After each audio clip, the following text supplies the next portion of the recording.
Do you want me to take this helmet off? Your name, sir? I'm Chris Moylan. I'm on the Sunnyvale City Council.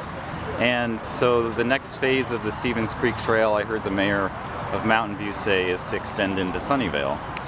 The next phase planned by Mountain View is to go back over the freeway and go to Mountain View High School, which means they'd have to pay another $5 million for a bridge. An alternative we're hoping to work on is, rather than having to go back over the freeway, just extend it all the way down along the creek. The creek forms the border between Sunnyvale and Los Altos. And so if we can get it to go down along there and then into Cupertino, then we could run it along, connect it up with the existing Cupertino piece of the trail at Blackberry Farm, and who knows, maybe someday all the way up to Skyline. That's the vision, that you could ride between Skyline and Shoreline.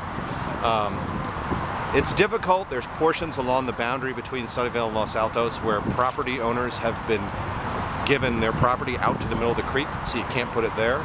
But there are a couple of pieces of city-owned land back there behind people's backyards that we could use. Some of those people don't want that to happen. So anyways, the four cities have just agreed to fund a feasibility study for how to extend it. Sunnyvale is paying the lion's share of that feasibility study. Do you think the trails are really changing how people travel?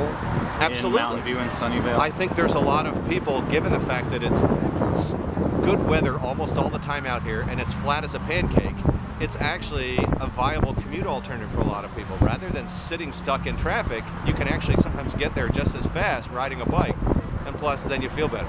So you heard the mayor, Mike Kasperzak, say it's not only a recreational thing, it's also turning out to be a commute alternative. To me, that's going to be the major use of this trail in the future, I think, is people going to and from work, all the way up at Moffett Park and NASA Ames and all those places out on Shoreline and Mountain View. And then as we connect the bike trails with our own network, you can go up the Stevens Creek Trail part of the way and cut over to somewhere